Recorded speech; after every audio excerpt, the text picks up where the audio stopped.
Hi, everybody. It's Melissa. Welcome to the second week of January. I'm fully healed from my COVID bout. Thank goodness. I don't wish that on anybody. I wanted to talk a little bit about my last video, which was pretty strong politically than I normally do. I try to keep things light, and I try to keep this channel more as a support for the other girls, although I felt it was very timely, very important. And I still stress the fact that when we have people coming at us with the whole mentally ill or trying to ban us from bathrooms and whatnot, look, yeah, I'm not going to get into it again. I just hope that it helps some people and let people know where I stand. This year is going to be a big year for me. I'm going to be going out a lot more than I normally do. Next week, I'm going to a glitter party. So I thought I'd try out my new dress and make sure everything looks good, which it looks phenomenal. So I think I should turn a few heads. And I'm moving forward with every day taking more and more steps towards transitioning. I might be able to move here in a few months and be in a great environment with another trans friend of mine. It'd be great to have that support and be there for each other. We hang out all the time. I'm looking forward to it. I think it'd be a lot of fun. Plus, it gets me closer to where everything is, and I'm not having to drive an hour everywhere. Ironically, it's only a few blocks away from where my sister-in-law lives. Oops. Not that I anticipate running into her as Millie, but Millie's coming out, so she's going to find out about it sooner or later.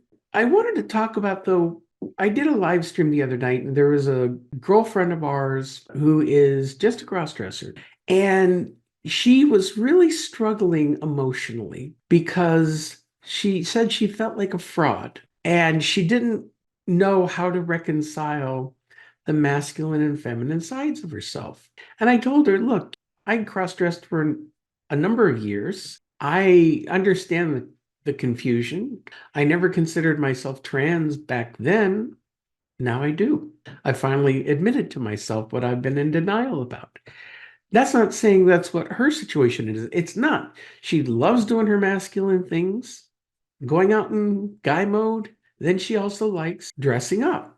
There's nothing wrong with that. That is a part of gender dysphoria. It's a part of our culture. I went out to dinner, and I mentioned this before. I went out to dinner with a bunch of other, mostly CDs, one other trans girl, and all the CDs got into this huge debate about being a cross-dresser or transitioning, and none of them could understand how anyone would ever choose to transition.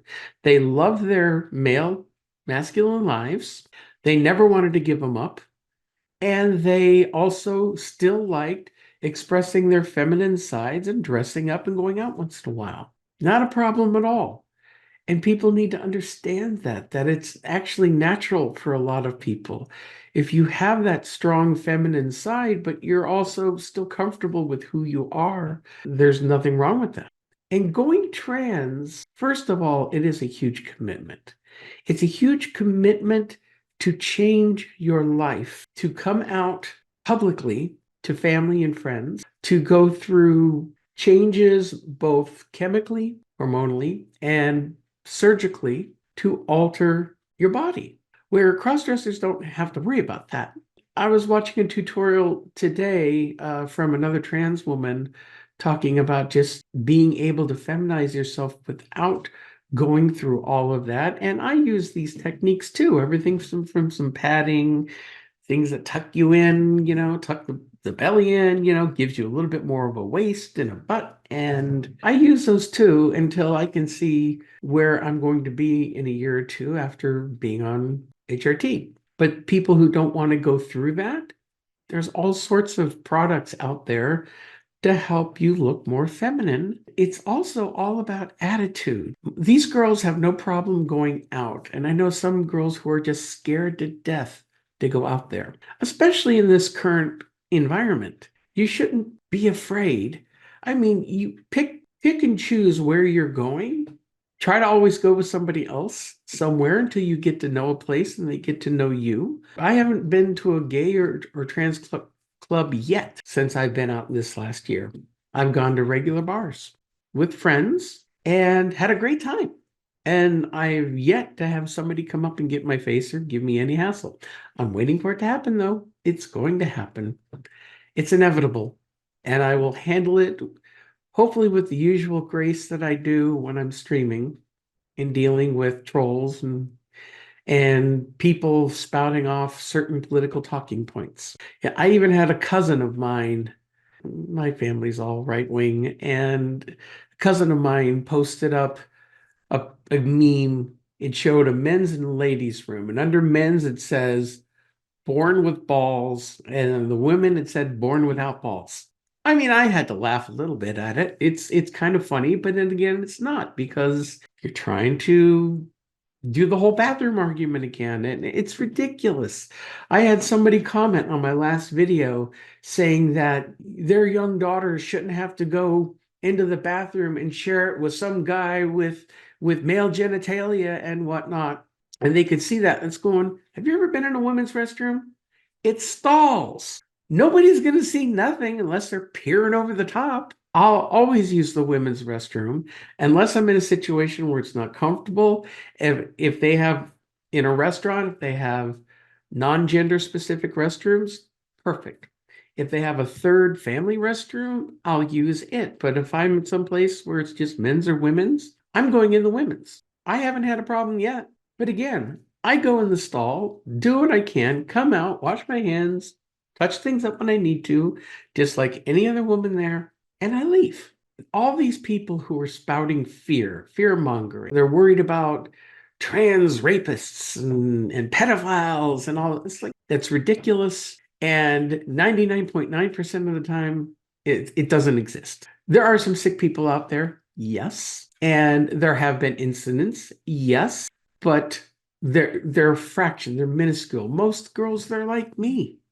There's some really extremists out there, the activists who they'll scream and get in people's faces, and or there was one who put out a TikTok several months back saying that if they ever catch somebody preventing a woman from going into a women's restroom, they're going to physically assault them.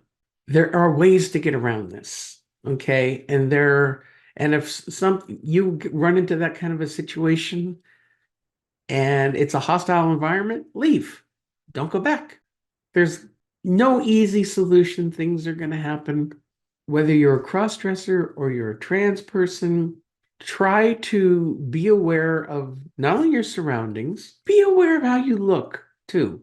If you're dressing so outrageously that you're going to stand out and draw that attention to you, be prepared for both positive and negative reactions. You know my style. You've seen my style. I keep it casual. This is about as glam as I get. I just want to blend in. If people look at me, I want them to do a double take and look and go, wow, she's hot.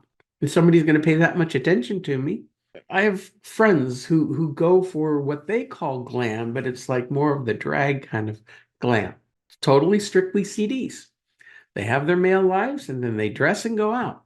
Perfectly fine. My friend who's struggling, she only dresses at home. She never goes out.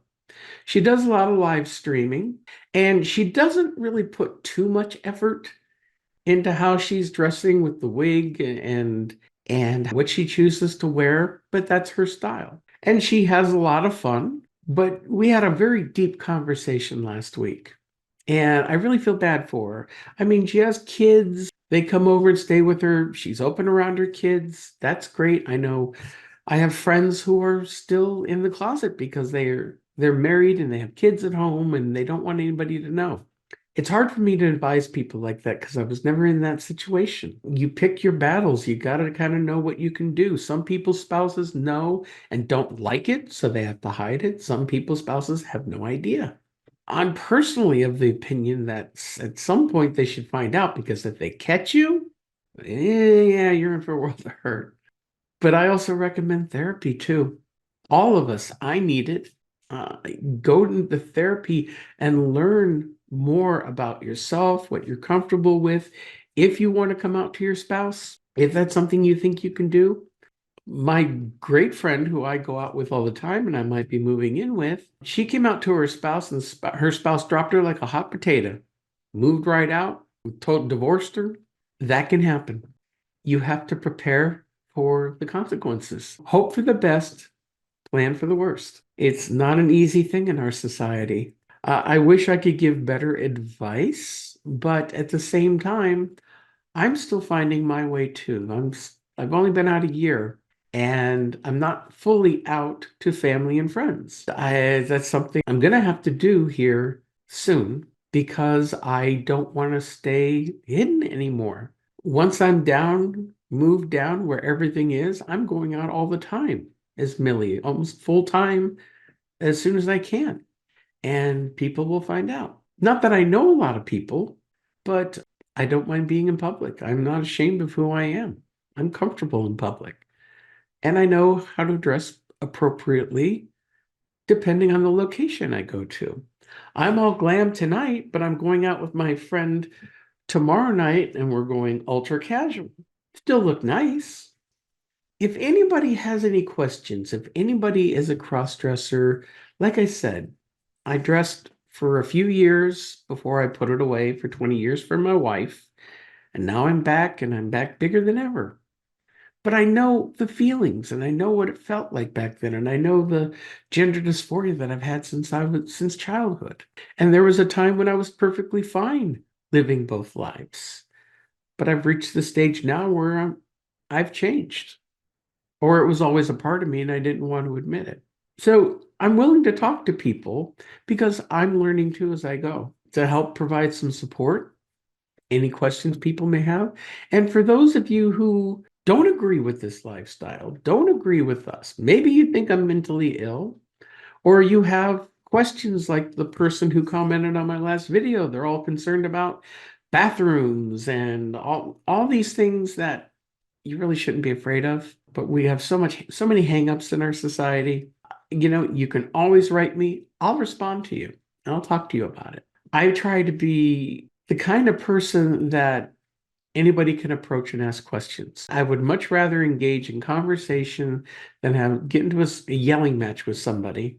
I'm not going to ever do that.